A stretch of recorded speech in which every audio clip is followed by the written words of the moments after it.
It's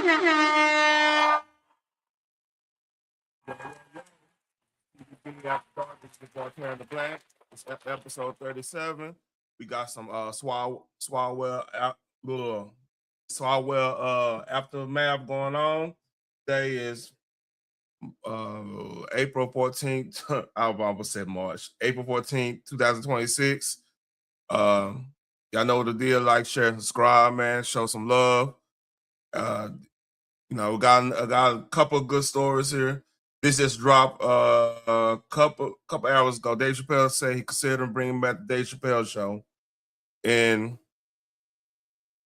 I'm telling you right now, if this go down, a lot of people on YouTube gonna get roasted. Everybody better be roasted if he does this.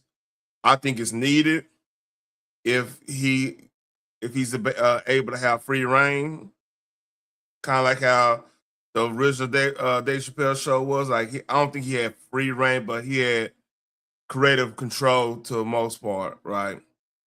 So, oh man, speaking of Dave Chappelle, like a couple, I want to say 2022 or 23, one of them. I think it was 23 when he had his tour. He came to Fort Worth. Man, that shit was so hilarious, dude.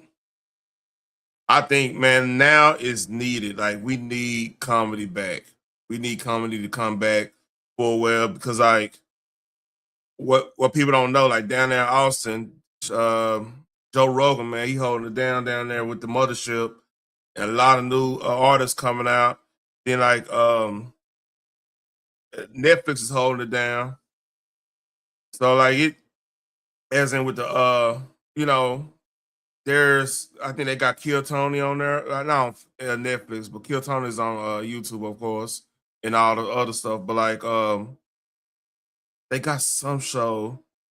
Kevin Hart got a show that he is like almost like a comedy American Idol on there. It's gonna start on the 420 of all. That's hilarious. It's gonna be on 420.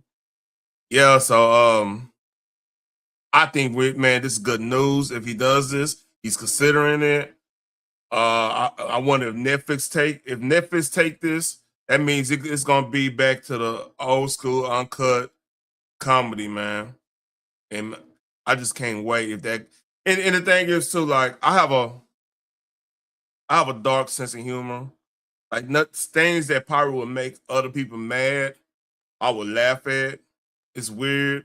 I've always been that person. Like, it's just, I mean, one of my quirks I got, man. I have a real dark sense of humor. I could take a joke pretty well.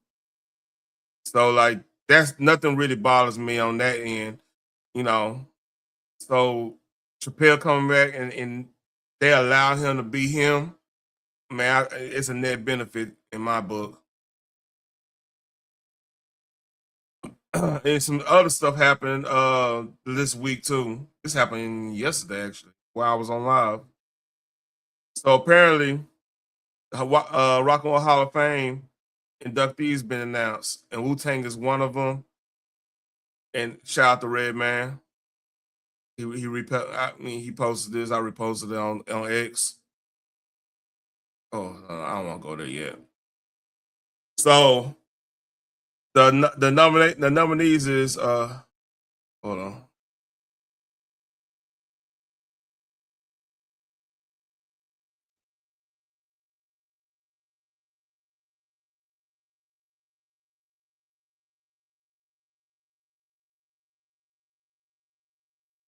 All right. So these are the people who are who's gonna be in the Rock and Roll Hall of Fame. Bill Collins, bunch needed. It's surprised he's not in there yet. He's pretty much like him and Prince.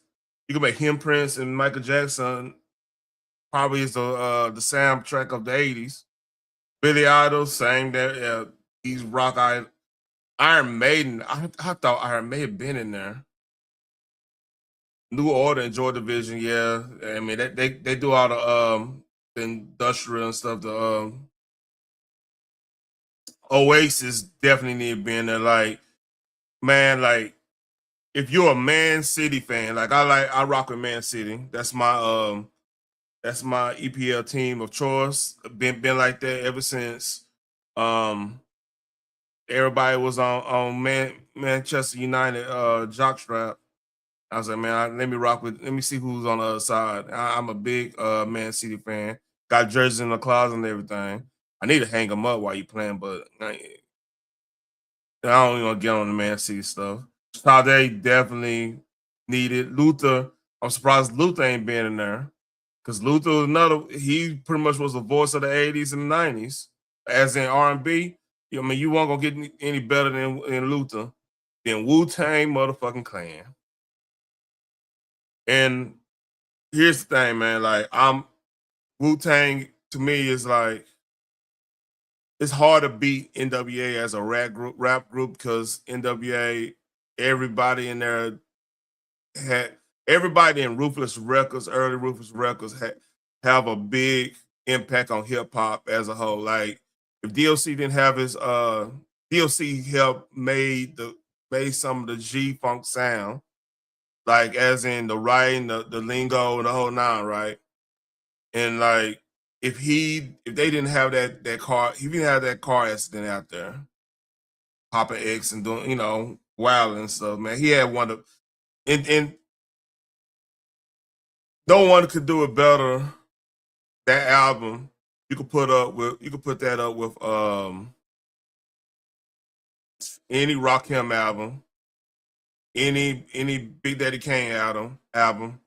It was right there. Like if he was on that level with them, as it come to like lyricism. Like that dude could rap a whole like him and Rakim, Big Daddy Kane, I believe too. Like they wouldn't even cuss. They were rapping so good they didn't even have to cuss. It was on another level. And then you could see a lot of people branch out and you know, took whatever they did and went and put their own spin to it. Like you could hear Snoop Dogg's influence, like DLC's influence on Snoop Dogg on Doggy Style. You could hear it. You can hear DLC's like in all the Dallas stuff coming out right now. Like you hear his influence because like DLC was out. DLC and Scarface is pretty much Texas versions of Rakim and Pac. You know what I mean? And like, man, I got the whole Rufus record album up back behind me and stuff. I will pull it out, but I'm not gonna go through all that stuff. But like, back to Wu Tang Clan, right? Got Thirsty Chambers back there too. There's few rap groups that everybody can rap. Everybody everybody had their own lane and they were unique in that aspect. Like there's not like some people say, well, ODB wasn't super lyrical, but like everybody had they style, and it went along with like how martial arts really is. Like you got so many different styles of martial arts, so everybody can have their own lane. Then they come together. Then like are damn near unstoppable. You know what I mean? One thing hurts Wu Tang compared to like NWA is the fact that some of them, well, you can say that about NWA because I Easy E was just he was just iconic. His persona was just iconic in that nature. You know, like Cube, same thing, and like I could put Cube and Method Man in the kind of same realm when it comes to like the acting stuff. But Cube is a little, he's way more accomplished than Method Man because like he got Friday and Boys in the Hood. There's not too many actors that rappers turn actors that could compete with that outside of Will Smith. Yeah, I mean that's just the fact of the matter, and that's I'm not even getting on like higher learning and I mean you're just talking about two franchises that's iconic in our culture, and iconic in Americana in general. No, fucking Friday, man. Like people still quote Friday to this day. You know. and people still going back and watch it. Friday and next Friday, everybody, man, that's like the week 420 coming up. People gonna be watching Friday when 420 hit, you know. So like, yeah, it's end up being part of the greatest rap group of all time, just by the sheer fact of the influence and the you got two of the greatest, arguably the greatest big time influence on hip hop in that group, Dre and Ice Cube. You're not gonna find that too many places. Like you're not gonna find that type of clout. Wu Tang is up there because like underground wise, Wu Tang is part of the greatest underground group of all time, hands down. Because the longevity, they had so many acts. There was so many people involved in that. RZA had a distinct style. You know what I'm saying? And it and like the more greedy they sound, the better they sound. It was one of those type of groups where like when some groups get greedy, it takes away from what they do. With Wu Tang, it actually enhances like it make you feel like you listening to a kung fu flick, you know? In the wordplay, like you had to know the lingo up there in New York, that side of New York, Staten Island. You had to know the lingo to a point, or you had to know like understood where they coming from. Like they influence. They had a lot of the 5% lingo in there, which is cool and everything. Like that's what they believed in. So they rapped it.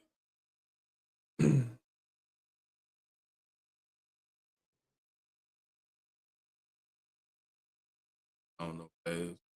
So yeah, Wu Tang deserve it. But just by Method Man, um, Ghostface Killer, Raekwon, Jizza, and RZA, and then ODB. I mean, right there, and like Inspector Deck, man, like Inspector Deck did more albums and stuff, man. He'll be on another level too, man. But like he's like that's where the underground come from, cause like name me somebody that hit the track better than Inspector Deck. Like Inspector Deck was so cold with it. He was supposed to be on that song with Method Man and Redman on All Eyes on Me with Pac. And Inspector Deck went so hard on the track. Pac like, man, hey, I'll pay you not to be on this motherfucker. He got him up off there, man. But Inspector Deck was that dude, like he's probably the most underrated lyricist in hip hop. One of, if not the, because like everybody in that group was like, man, yeah, Spec Deck was that dude, man. Like he was cold. Jizzle was cold with it too, because Jizzle Liquid Soul is probably out of, I mean, be keep it a buck with you, out of the single albums, because like how they played the game too, right? RZA and them had, I think that dude, other dude name Divine. What they did, like they allowed everybody. They had their record deal with Loud Records or whatever, right? So they allowed like majority of the acts to go shop around. Like Method Man went to Def Jam, I believe. Raekwon went to Raekwon go. I think Raekwon. He went. I gotta look it up. Hold on.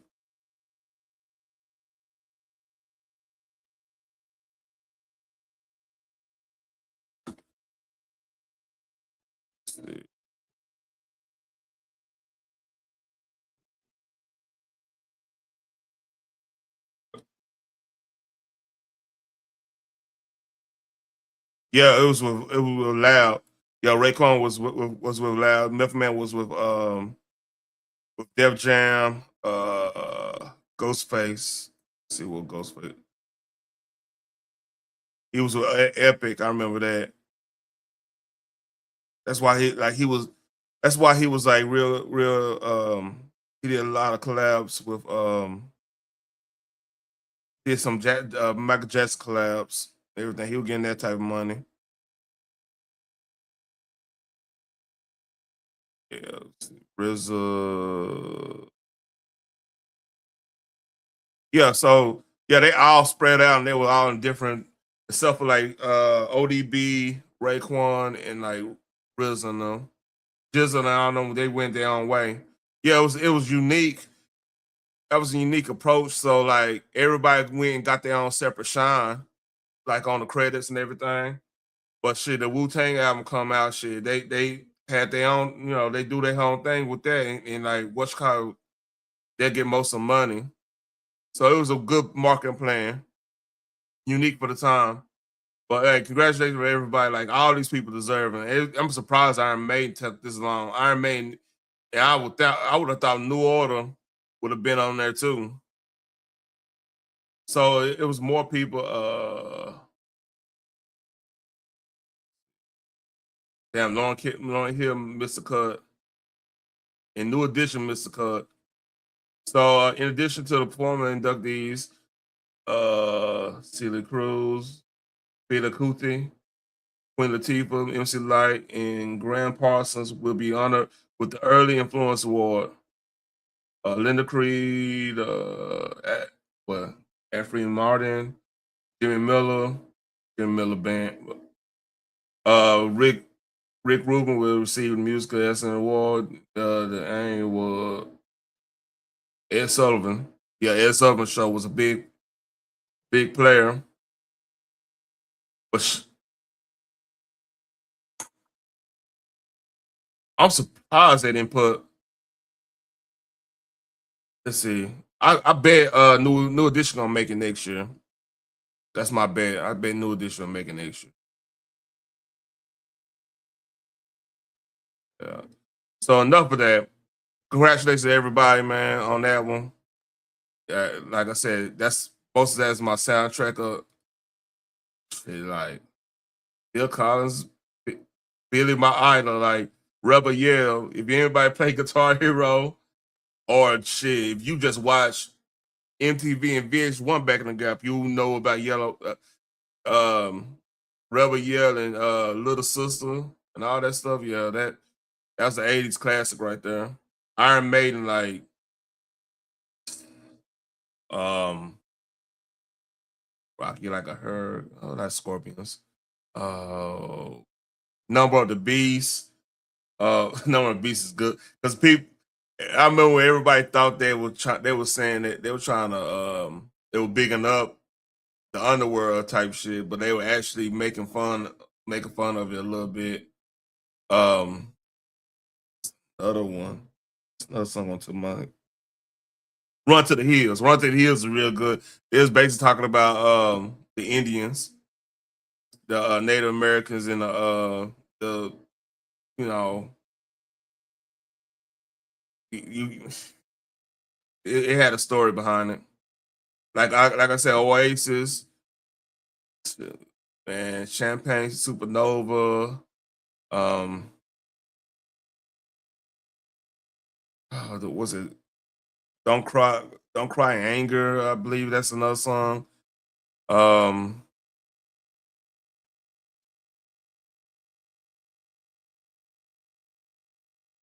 oh, Wonderwall, of course.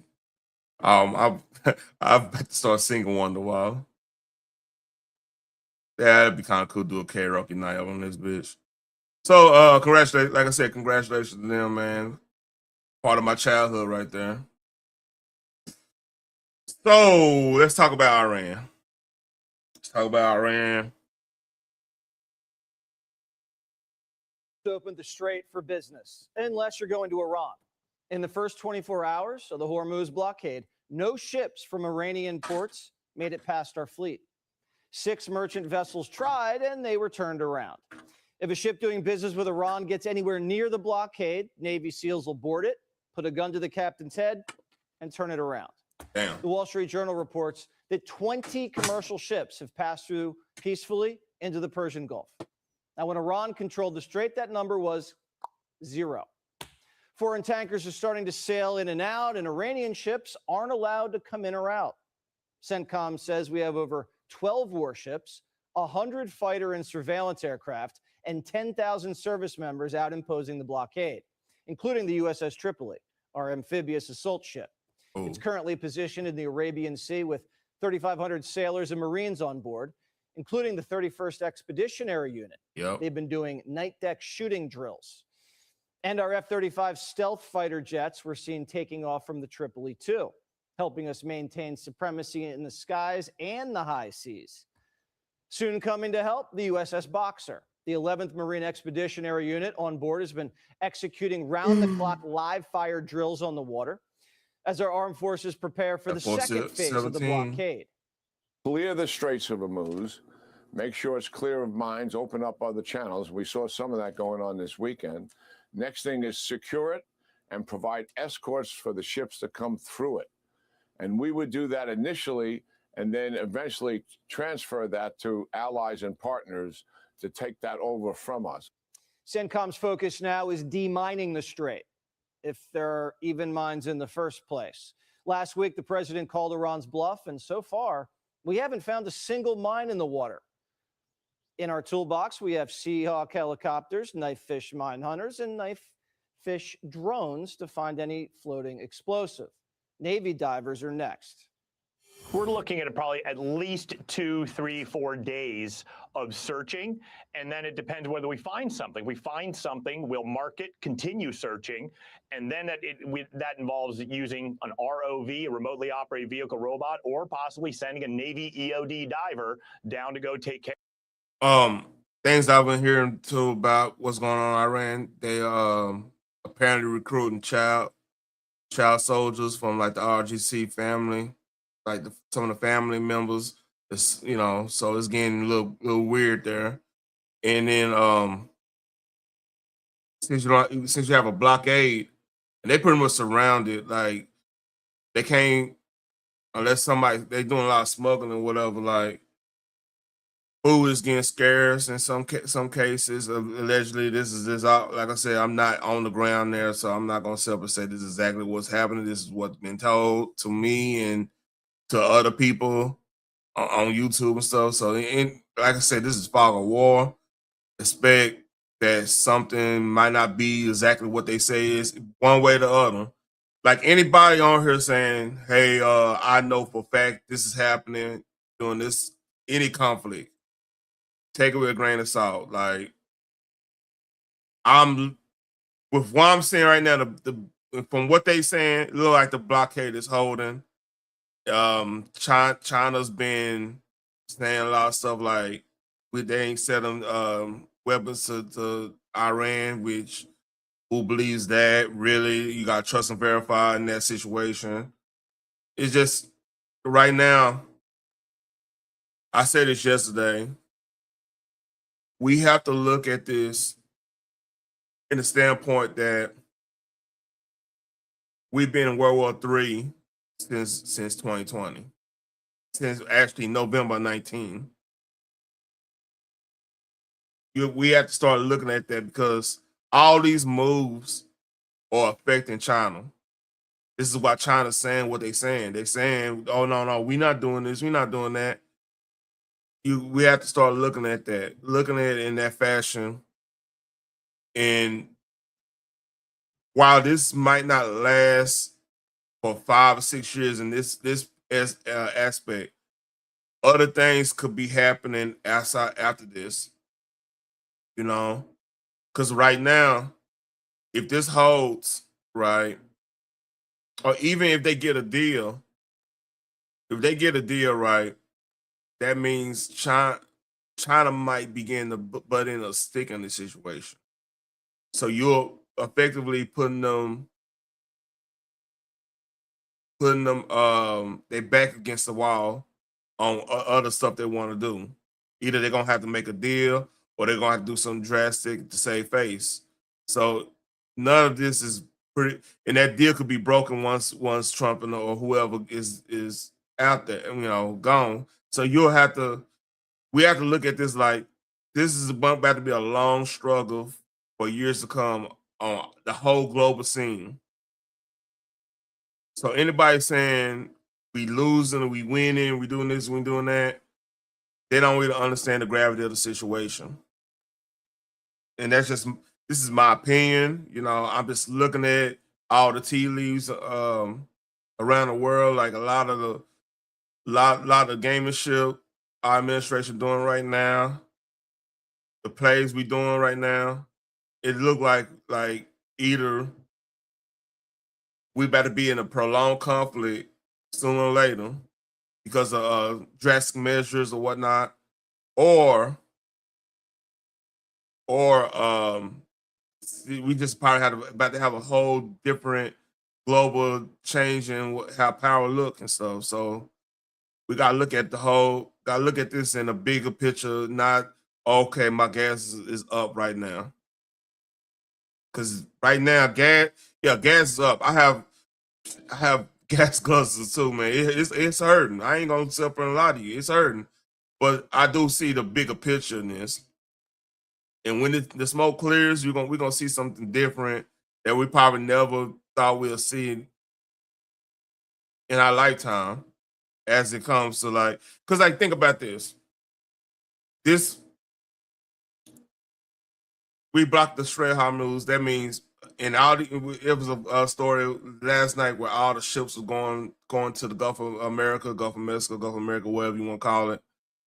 I'm gonna say Gulf of America because hey, if you've been down there, you know what I'm talking about. Anyway,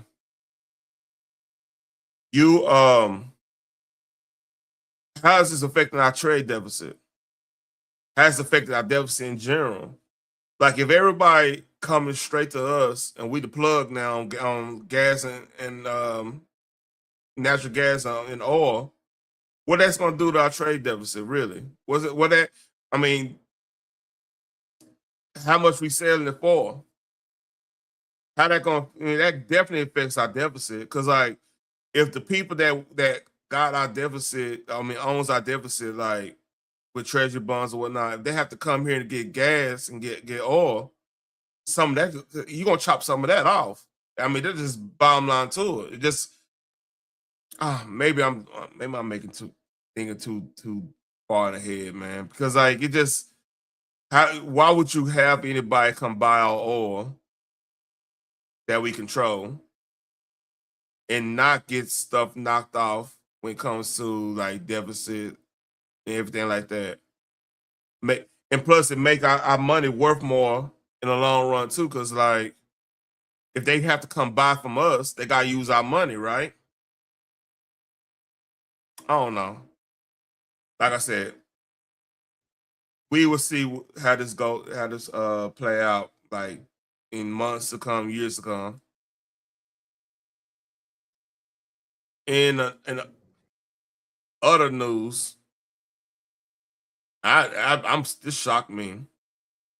So Marco Rubio was a mediator between Lebanon and Israel. Now, if you know anything about Lebanon, Lebanon the government of Lebanon had super control over their country since the formation of Hezbollah. So they got a weird situation. Like the actual government, actually the minority in that country. That's why this is crazy because this is the first time they talked since the 1940s, I believe.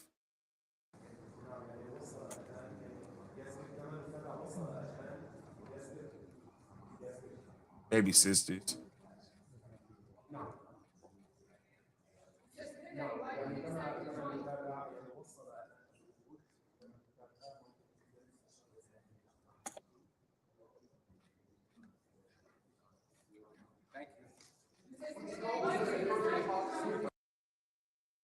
Yeah, what that tells me they about to do the Hezbollah dirty once Iran is situated. They better do them dirty. Give me 1 second. Gotta give me some water. I'm about to dry on me.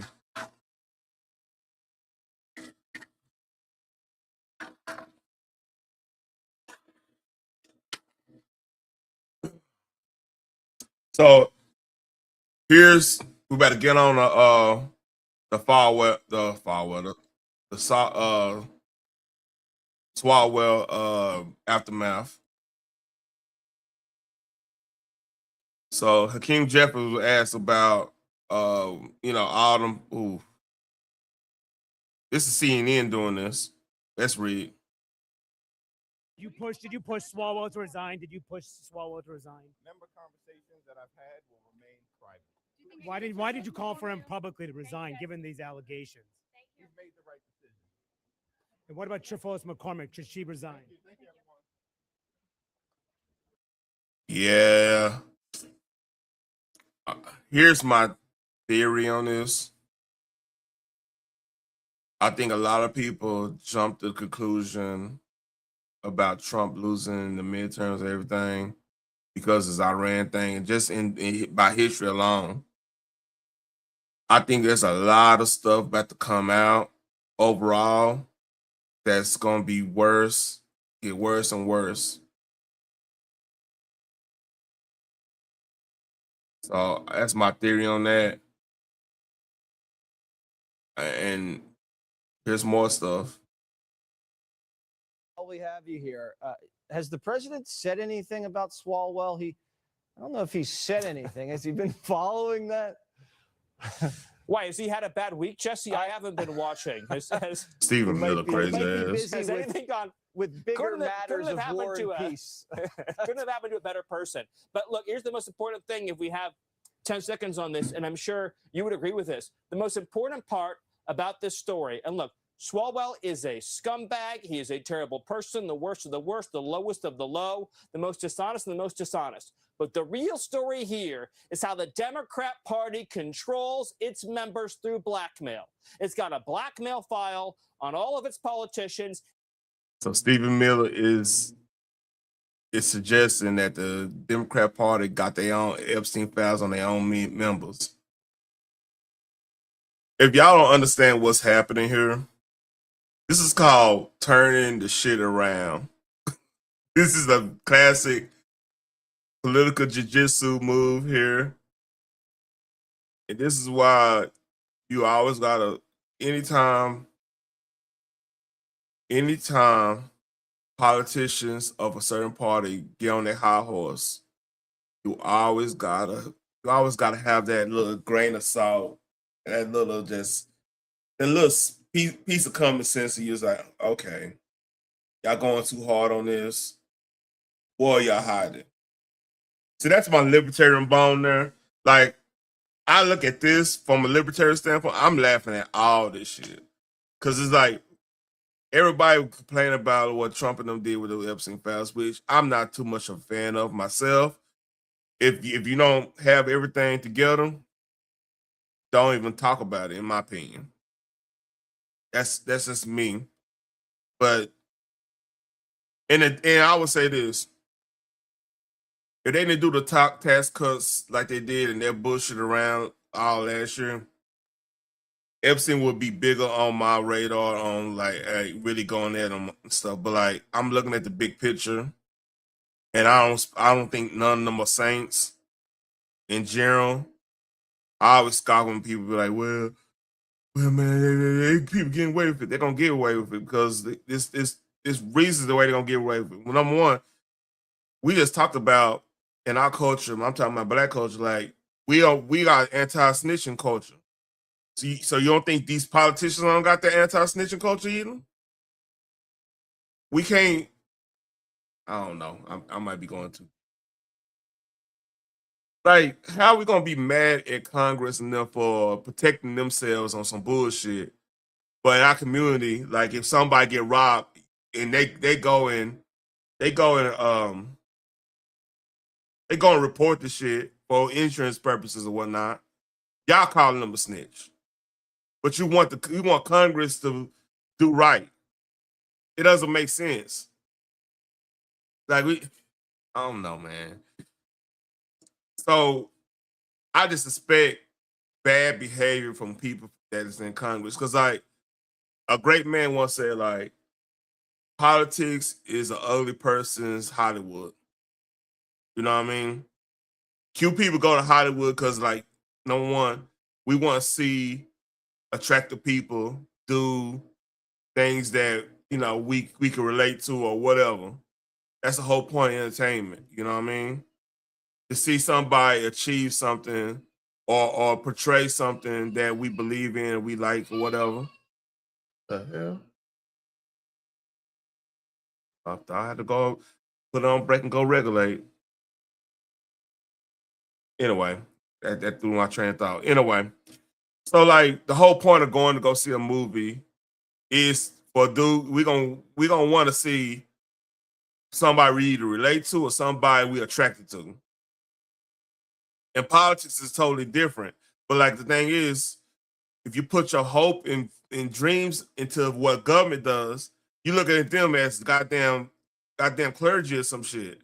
And they just not that, man. Like these people are human too. And if you put them as clergy, yeah, of course they're gonna be a Swalwell in there.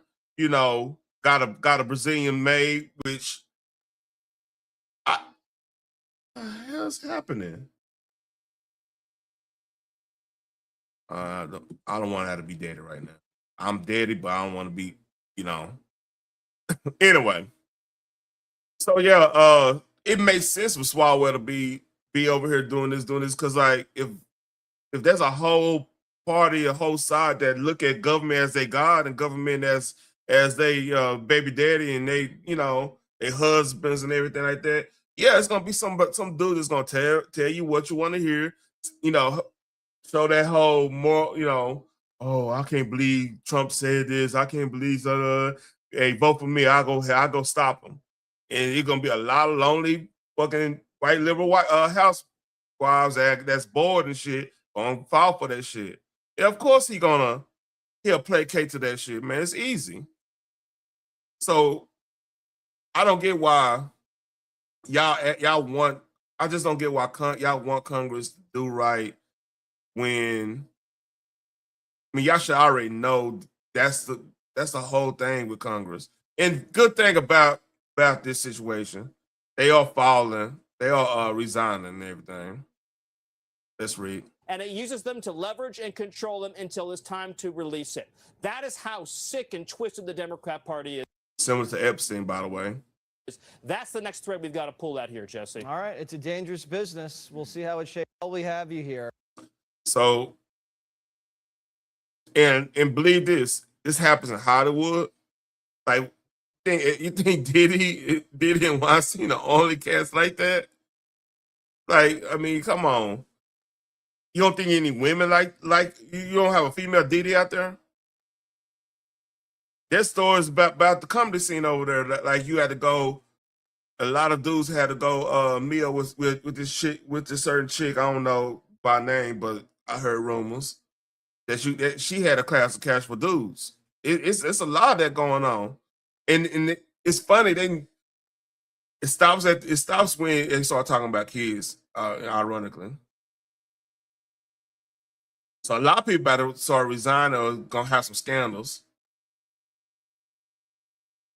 And here's another one. Now, I covered the whole Nick Shirley thing when that shit dropped. I want to say that happened in early TTB After Dark. I want to say like episode 3, 4, 5 around that time, something like that. And Ilham Omar. Everybody was talking about how, oh shit, how corrupt Minnesota was and everything. So it's a story about her, man. She might be in deep trouble too. And fortunately, the House has now stripped that earmark out of that spending bill. But again, this is how easy money has been flowing to bad actors in Minnesota. Hold on, let me play that all the way again. One of our spending bills making its way through Congress was a $1 million earmark from Representative Ilhan Omar of Minnesota, which was an earmark that was supposedly going to a substance abuse clinic, which actually happened to be housed in a restaurant and run by 3 individuals that share the same residential address, according to their IRS paperwork. Tons of red flags. So this is what we saw with the fraud. Hold up. I'm noticing something.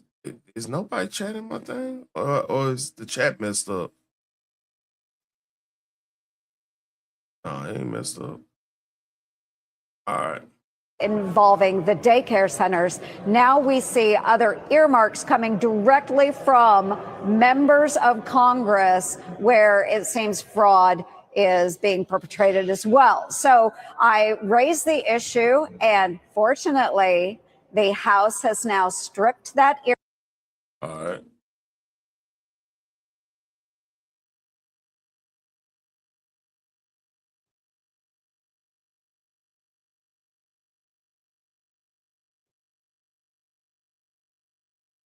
Yeah, that's crazy. Yeah, we'll so they putting their little earmarks in the spending bill. This has been going on since you took that line out of veto, man. This is what happens. Somebody gonna put their little pet project, little pork in the spending bill to get this and get that, so they can vote for it. It's been going on for years, since the 80s. TMZ been on it, man. So TMZ been at Washington interviewing these cats. I don't know what angle they taking, but it's crazy. We have a deal. We should pass the deal that's been agreed upon. Got it. Do you think though? But I feel like we still have to come to a common ground, right, with the House Republicans. I agree, but we should not allow the differences over ICE to hold everything else hostage. We should put ICE aside and reopen the rest of DHS. Got it. But don't we also have to address ICE? We need to address ICE, yeah. Yeah, so what I'm saying, though, if that was a potential proposal, would you be all right with that? It depends on the reforms, but okay. But my concern is that ICE has been so profoundly corrupted by Donald Trump that it's not even clear whether it can be reformed. I'm gonna say this: they playing a dangerous game here, and this is what I'm saying is, okay. Yeah, they got the upper hand right now because the imagery of what ICE was doing, all the 2025 and all the stuff, and what happened in Minnesota and everything. Yeah, white suburbia, the people who gonna be really upset about this, they upset. Okay, got that. Okay, this can switch on a dime. You know what I mean? Right now, we are in an active conflict with an enemy that said death to America for years. The president y'all elected basically let a lot of people in here that we cannot vet or know where they came from. And right now, we don't know who they are. We don't know how they connected, whatever, what their capabilities are. You know, we let a lot of people in here. So y'all put two together. If anything happens untowards our country before this election, it's gonna. Yeah, you might can make an argument. Yeah, you the one started it. Blah blah blah. This is that. Okay. That's a good argument. But you actively right now, and the internet's forever. This is not like the days of, you know, we the right will remember, but the left will kind of forget and be like, what are you talking about? I don't get it. Nah, we ain't playing that. Nobody playing that game anymore. So my point is like, why play this card when there's more than there's more than a 10% chance something bad could happen in this country, and y'all might get the blame for this. I don't know, because the thing is, like, my theory is, right now, if I was a them right now, first of all, if I was them right now, they wouldn't be in this position. They would have literally went. You would have literally helped Trump with the economics, helped Trump with the immigration, and then just wait till something like Iran will happen or something, some type of situation that's going to affect the economy and everything. That was basically the best play y'all could have done in this situation, because if you got if the president wanted popular in the electoral college vote, no matter how much percentage you want to call it, this and that he wanted, that means that dude got a mandate. You got to help him with his mandate to a point. I'm not saying all the way, but to a point. Democrats would be in way better position if they would have did that. But the thing is, that TDS, y'all hate this man so much. Y'all missing what y'all could read. Y'all could have really had Trump in a bad position right now. For real. Got it. So then what do we have to do? I think we need to start over. Start over? Yeah. Just rip ICE all We need to apart replace it. and build it back up. We need immigration enforcement to focus on cases of serious violent crime. Okay. But like the Republicans aren't going to go for We that, need right? to dismantle the mass But deportation industrial. But no Republican's going to go for that, right? Like we have to come to some sort of common ground. The Democrats need to, in order to get people like ICE or TSA agents paid. Although Democrats are going to be in power. Yeah, he confident. And right. So right now, because shit, the gas prices alone gonna hurt Trump until they get that situated. That's gonna hurt Trump a lot. But these scandals, look, it's getting bad. You don't believe me?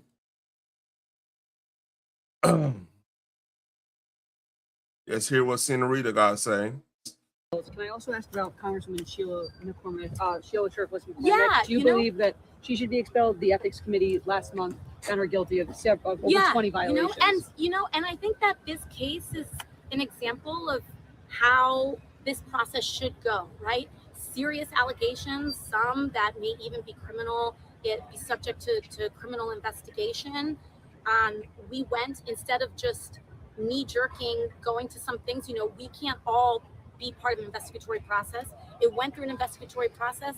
Ethics has found her guilty, and that's the conclusion that we have. And that's going to come to the floor. And I hope that we can all be bipartisan, because this is what our processes are for, to uphold those conclusions that we see by the commission. So you think that she should be expelled or should resign? I would agree with that. Yes. That she should resign, Yes, and if she doesn't resign, she should be expelled. Yes, and if the ethics committee, because my understanding, as you said, the ethics committee found her guilty, then I would vote in accordance with that. Thank you. Sorry, I'm gonna run. I have to say this. She's getting better on camera. She's getting more polished. So I'm just saying that, like, AOC is getting. We gotta watch that. Like, that's the most coherent I've heard her. I mean, I honestly got truth, even on the October 7th situation, right? Or 8 or whatever, when that whole thing with Palestine and Israel went down. Like, she actually was making sense then. She wasn't going. But then again, like, of course, she got the martial order. She got to say all the little crazy stuff like she used to. But she's getting polished. We just have to put a pin on that. I don't think she's ready in 2028, 2032, maybe. 2028, man, it's going to. But right now, the Democrats, they need a whole thing right now. So speaking of fraud, the man who pretty much started all this recent, take the fraud stuff. He talking about the bill, the Stop Nick Shirley Act in California. They trying to do. Yeah, they're trying to make it so citizen journalists or just average Americans who are going about seeing what's happening inside their community, they're trying to scare them from talking about potential fraud taking place inside of these communities. And think about it. They're literally willing to impose a $10,000 fine or imprisonment if you go and seek to find out the truth about a location that could potentially be fraudulent inside your own neighborhood. Nick, let's just kind of play out that hypothetical. So whether you were in Minnesota, you also went to California, you would go up to the Quality Leering Center, a clearly fake daycare in Minnesota. There's your shirt. Yes, always on. And you would attempt to see if there's any children inside, right? And somebody comes out and talks to you. And now that person who's there possibly committing fraud could file a complaint in California that Nick Shirley is harassing me online, right? That's how it would work in effect. And then you would either see a year in jail or a $10,000 fine? Correct. That's what it sounds like.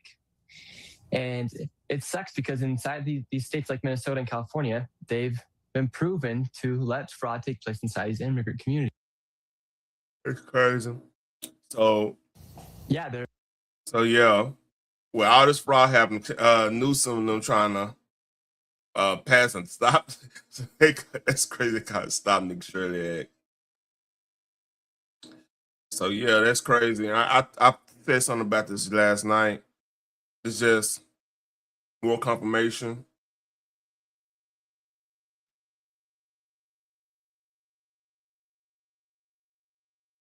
So more fallout for the Swalwell situation. Billionaire Democrat donor Steve Klobuchar, who donated over $1 million to Eric Swalwell's campaign, is now saying he is leaving the Democrat Party to become a Republican, accusing the Democrats of knowing what was behind the scenes and staying silent. Let's read. I say you're mad. I mean, mad? Yeah. I am no longer a Democrat. I'm now a libertarian Republican because that's what a blue dog Democrat used to be. Okay? Yep. It's called executing, being accountable, enforcing, respect, responsibility, and results.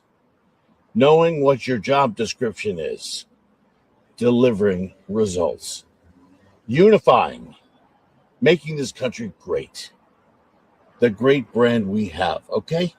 I say you're mad. I mean, man. Hey.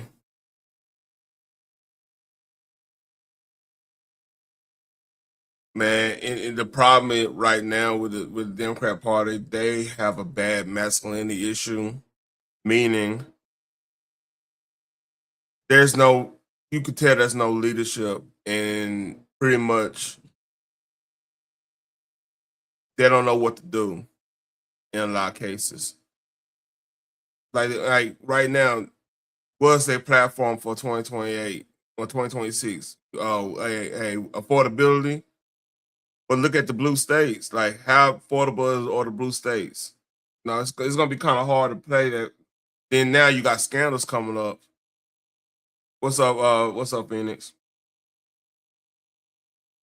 And speaking of craziness, now this is crazy here. Illinois Governor J.B. Pritzker signed a bill, House Bill 106, decriminalizing spreading of HIV.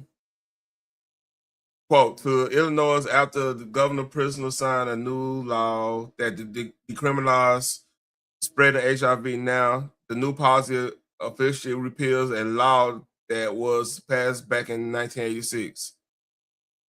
The sign, I can't believe this is what they worried about, by the way. The sign by Governor Pritzker eliminate the HIV-specific criminal statute that made it a felony for someone who knew they had HIV to engage in activities like unprotected sex, sharing needles, or donating blood without disclosure. So, imagine this.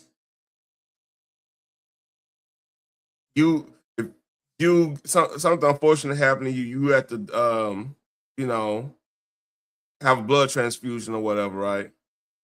Now you playing Russian roulette with these folks now. You know what I'm saying? Unless it's something I don't know about the process when they. Yeah. So what was the purpose? Who voted for you to do this?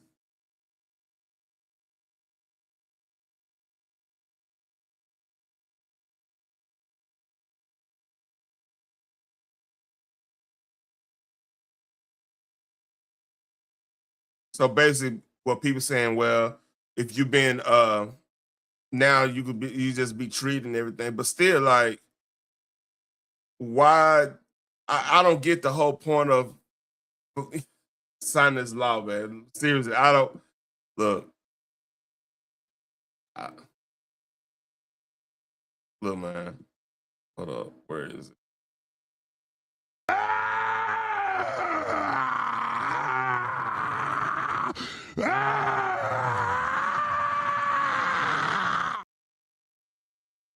Yeah, it makes no sense. I don't. Yeah.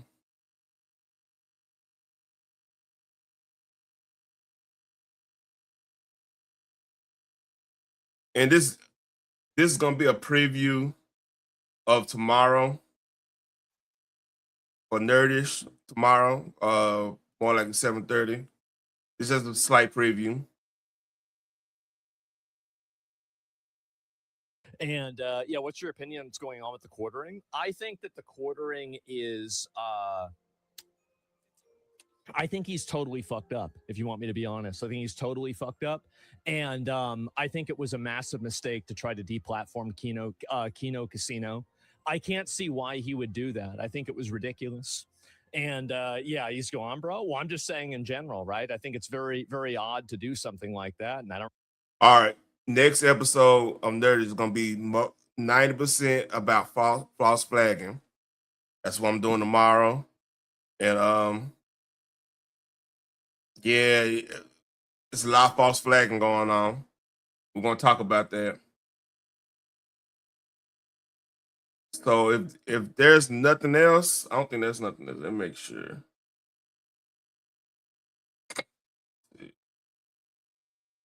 I'm gonna check my.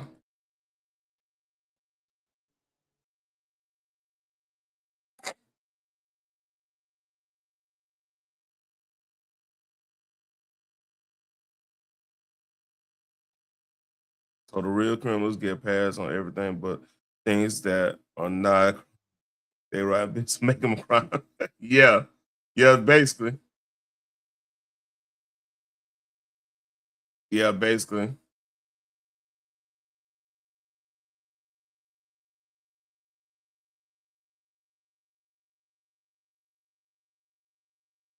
Mm.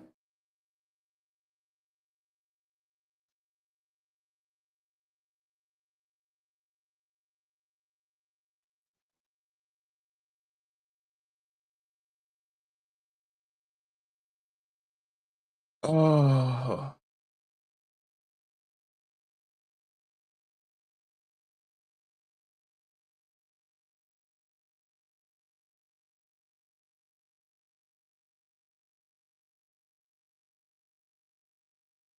Oh no. we got another one. We got another one.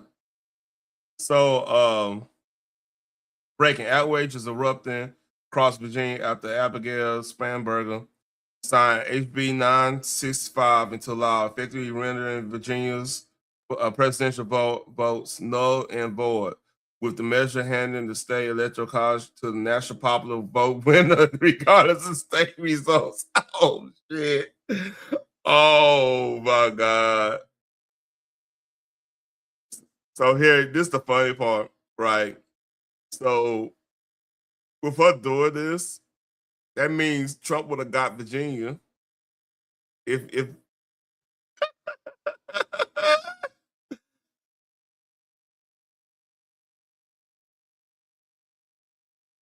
Man, oh my God.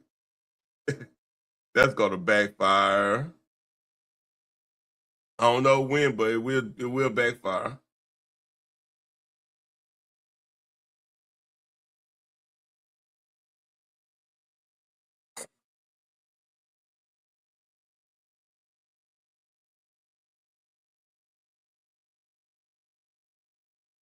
All right. I think that's about it. I did an album solo. Make sure there's nothing else.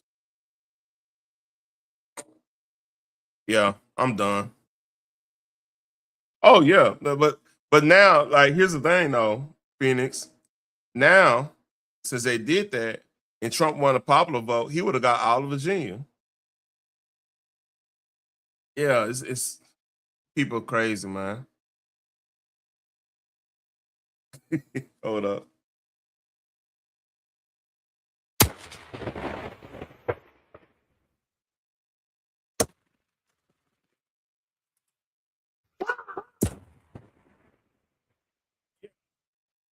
So that's all I got. I'm about to go watch Daredevil and see how bad this shit is. Y'all take care. Like, share, and subscribe. Please leave a comment if y'all do the replay. You know the game. Sayonara, peace, all that fun shit. Hold